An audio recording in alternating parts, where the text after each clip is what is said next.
A gente não consegue enxergar tão bem os nossos pecados quanto a gente consegue enxergar os pecados dos outros. Mas ele diz ali, versículo 3, tomem cuidado. Se o seu irmão pecar, não foi você, repreenda-o, e se ele se arrepender, perdoe-lhe. No versículo 4, ele vai considerar que essa ofensa desse irmão pode ser contra você especificamente.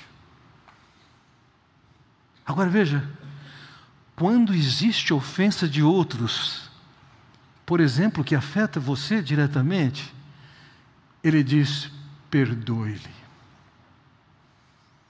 Não há espaço na maturidade cristã para um crente cheio de mimimi,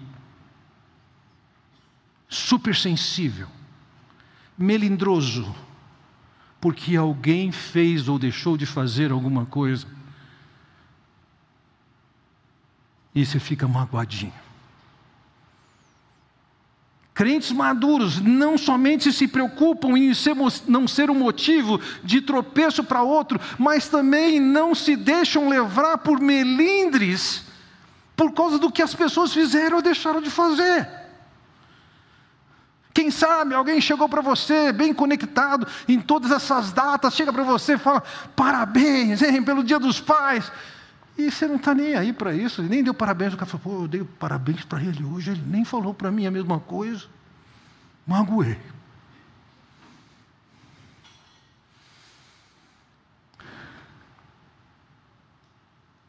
Se o teu irmão pecar, repreenda-o, e se ele se arrepender, perdoe-lhe. Então veja, se eu vejo um irmão pecar, eu não posso ser indiferente. Ao contrário, eu tenho uma ação de perdoar. E se nós olhamos as Escrituras, nós temos um papel de estimular, de encorajar, de repreender, de exortar.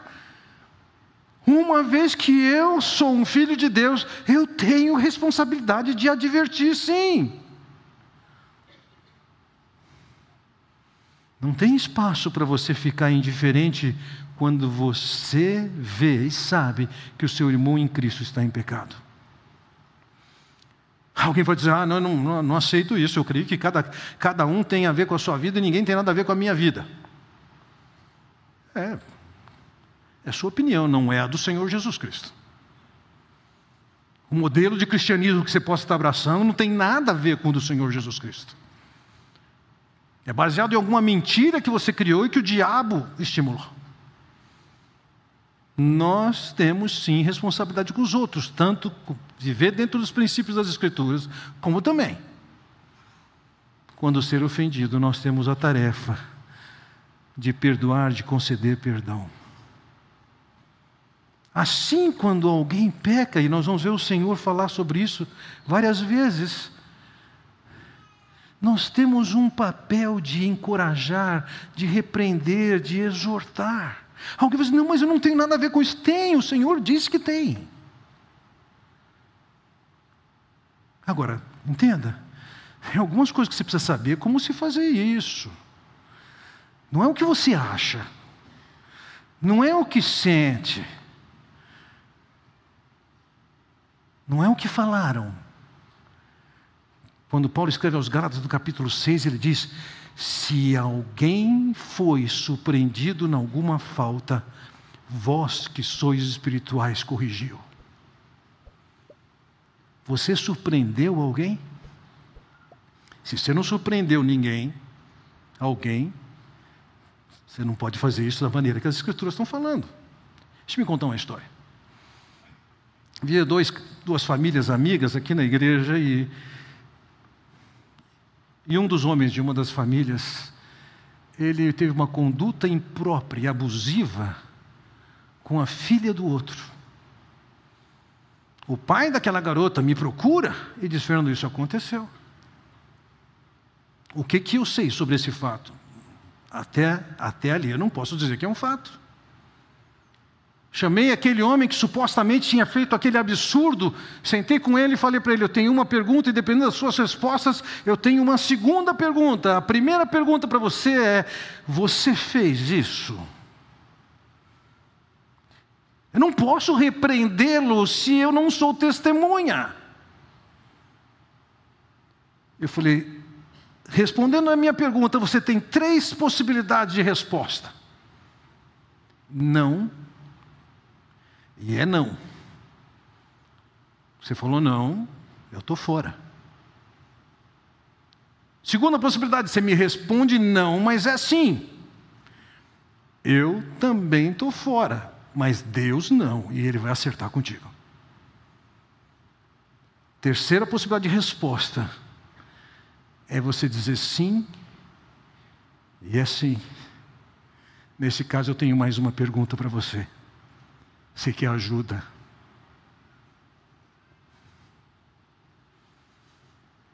Eu não posso afirmar uma coisa que eu não sei, que eu ouvi falar. Eu não posso tomar nenhuma medida se eu não sou testemunho daquilo.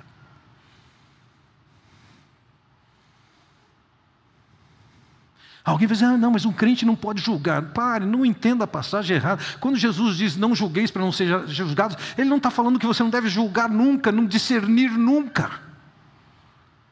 Ele está falando sobre julgar as motivações das pessoas, você não tem acesso a isso.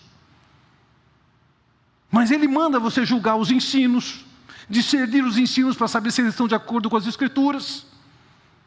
E lógico, fatos que vemos devem ser discernidos e devem ser tratados. O Filho de Deus tem a responsabilidade de exortar, de repreender, de encorajar, de perdoar. Isso não é legalismo. Isso é parte da vida de uma comunidade que tem interesse na saúde espiritual de cada um dos seus membros. Sempre o objetivo de fazer isso é ganhar um irmão. Então, quando nós olhamos para Mateus capítulo 18, o Senhor estabelece qual é o protocolo, o processo de fazer isso. Se o teu irmão pecar, vai falar sozinho você com ele. Não é pedir oração na reunião de oração porque o irmão fez isso ou aquilo.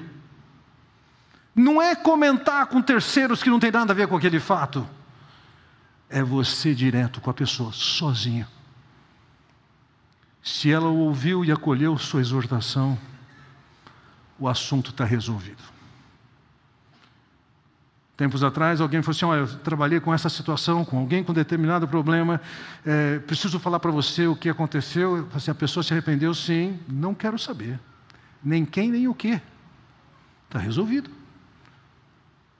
Mas se a pessoa se endureceu, o papel dela agora o que é? Leva contigo mais 1 ou 2 testemunhas, vai conversar, fazer exortação, tentando levar com que esses irmãos cheguem ao arrependimento. Chegou ao arrependimento, resolvido.